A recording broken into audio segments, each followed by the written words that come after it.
கிறிஸ்துவில் அன்பானவர்களே, இயேசு கிறிஸ்துவின் நாமத்தில் உங்களை வாழ்த்துகிறேன்.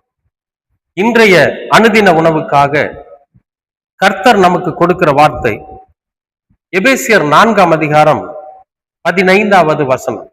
அன்புடன் சத்தியத்தை கைக்கொண்டு தலையாகிய கிறிஸ்துவுக்குள் எல்லாவற்றிலேயும் நாம் வளர்கிறவர்களாய் இருக்கும்படியாக அப்படி செய்தார். அன்பானவர்களே, அன்புடன் சத்தியத்தை கைக்கொண்டு தலையாகிய கிறிஸ்துவுக்குள் எல்லாவற்றிலையும் நாம் வளரணும் அப்படிங்கிறார். அப்ப சத்தியத்தை கை கொள்ளுவது என்பது அதுல ஒரு அன்பு இருக்கணும். எப்படி அன்பு இருக்கணும்னா, உண்மையா இருக்கணும். மற்றவன் பைபிள் படிக்கிறானே அப்படிங்கிறதுக்காக நாம படிக்க கூடாது. மற்றவன் பிரசங்கம் பண்றானே அப்படிங்கிறதுக்காக நாம பண்ணக்கூடாது. மற்றவன் அங்க மேடையில ஏறி மைக்க பிடிச்சு பாட்டு பாடுறானே அப்படிங்கிறதுக்காக நாம பாடக்கூடாது. அடுத்தவன் தர்மம் பண்றானே அப்படிங்கிறதுக்காக நாம பண்ணக்கூடாது. இது எல்லாமே நம்முடைய இருதய பூர்வமா பண்ணணும். பைபிள் படிக்கணும் அப்படிங்கிறது நமக்கே தோணணும். நம்ம பைபிள் எடுத்து 2 வார்த்தை படிக்கலாம், இம்மானுவேலர் என்ன சொல்றாருன்னு பார்க்கலாம் அப்படிங்கிற மாதிரி நம்ம என்ன பண்ணணும்? வேதத்தை நம்முடைய உள்ளார்ந்த இருதயத்திலிருந்து ஏவப்பட்டு எடுத்து படிக்கணும். அப்பதான் இந்த வார்த்தைகள் நம்முடைய இருதயத்துல நிற்கும். அது மட்டும் இல்லை, இயேசு கிறிஸ்து செய்திருக்கிற எத்தனையோ நன்மையான காரியங்களை நாம யோசிக்கிறப்போ ஏதாவது ஒண்ண நாமும் செய்யலாமே, அதனால ஒருத்தர் பயனடைவாங்களே அப்படிங்கிற இருதயபூர்வமான ஒரு சிந்தனை அதன்படி செய்யணும். சரி, இப்போ பாவத்துல ரொம்ப அடிபட்டு விழுந்து போய் இருக்கிறாங்களே, அவங்களுக்கு பாவம்னா என்னன்னு தெரியாம செஞ்சுட்டு இருக்கிறாங்க. இப்ப அவங்களுக்கு எப்படியாவது நாம 2 வார்த்தையை சொல்லலாமே, அவங்களும் மனம் திரும்பட்டுமே அப்படிங்கிற அவர்கள் மீது கொண்ட அன்பினாலே அவங்களுக்கு போய் சத்தியத்தை சொல்லணும். 4 பேர் என்ன பார்க்கணும், 4 பேர் என்ன பாராட்டணும் அப்படிங்கிறதுக்காக சொல்லக்கூடாது.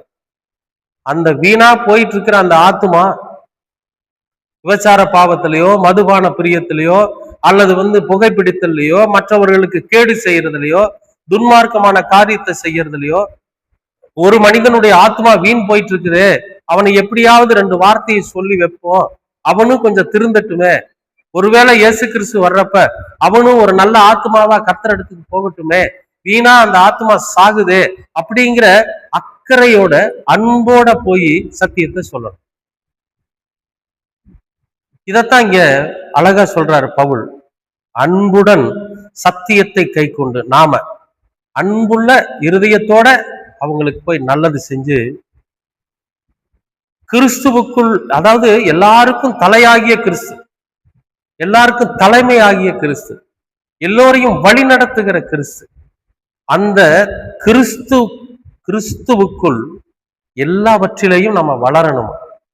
அவர் செஞ்ச அந்த நன்மையான காரியத்துல அவர் எப்படி பரிசுத்தராய் தன்னை காத்து கொண்டாரோ அது மாதிரி, அவர் எப்படி மற்றவர்களுக்கு நன்மை செய்வதையே கொள்கையா கொண்டிருந்தாரோ அது மாதிரி, மற்றவர்களை மதிக்க கத்துக்கிட்டவரா இருந்தாரு, மனித நேயம் உள்ளவரா இருந்தாரு.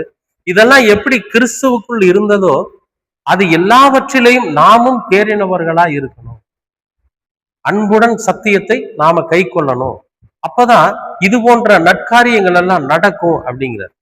அன்பானவர்களே, நீங்க எதை செஞ்சீங்கனாலும் சரி, இந்த காலை நேரத்துல கர்த்தர் நமக்கு கொடுக்கிற வார்த்தை என்னன்னா, அன்போடு, முழு இருதயத்தோடு, முழு சிந்தையோடு செய்யுங்க. ஏனோ தானோன்னு செய்யாதீங்க. எல்லாரும் செய்யறாங்களே அப்படிங்கிறதுக்காக செய்யாதீங்க.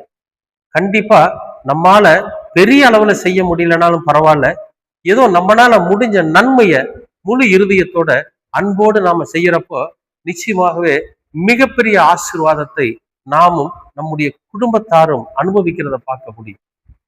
நமக்கு என்ன வேணுங்க இந்த உலகத்துல? கர்த்தருடைய ஆசீர்வாதம் இருந்தா போதும், கர்த்தருடைய வழி நடத்துதல் இருந்தா போதும், இல்லையா? அப்ப அப்படிப்பட்ட ஆசீர்வாதத்தை நம்ம பெற்றுக்கொள்ளணும்னா நாம கிறிஸ்துவுக்குள் அவர் எல்லாவற்றிலும் நாம் தேறினவர்களா இருக்கும். இருப்பீங்களா? இருக்கிறதுக்கு முயற்சி பண்ணுங்க. ஒருவேளை இல்லைன்னா நாம என்ன பண்ணலாம்னா இருக்கிறதுக்கான முயற்சி எடுப்போம். நிச்சயமாகவே அந்த முயற்சியில நாம வெற்றி பெறும். அன்பின் பரலோக பிதாவே, நல்லதொரு காலை பொழுதுக்காக நன்றி. உம்முடைய சத்தியத்தை நாங்கள் அன்புடன் கை கொண்டு எல்லாவற்றிற்கும் தலையாகிய கிறிஸ்துவுக்குள் நாங்கள் தேறினவர்களாய், எல்லாவற்றிலையும் தேறினவர்களாய் எங்களை தகுதிப்படுத்திக் கொள்ள நீங்க கிருபை பாராட்டு. உங்க இரக்கத்தினாலும் உங்க மகத்துவத்தினாலும் மாட்சிமையினாலும் அன்பினாலும் நீர் எங்களை வழிநடத்துங்க. நாங்களும் உம்முடைய பிள்ளைகளாய் ஆசீர்வாதத்தை பெற்றுக் கொள்ளுகிறோம். இயேசு கிறிஸ்துவின் வழியாய் கேட்கிறோம் நல்ல பிதாவே. ஆமேன், ஆமேன், ஆமேன்.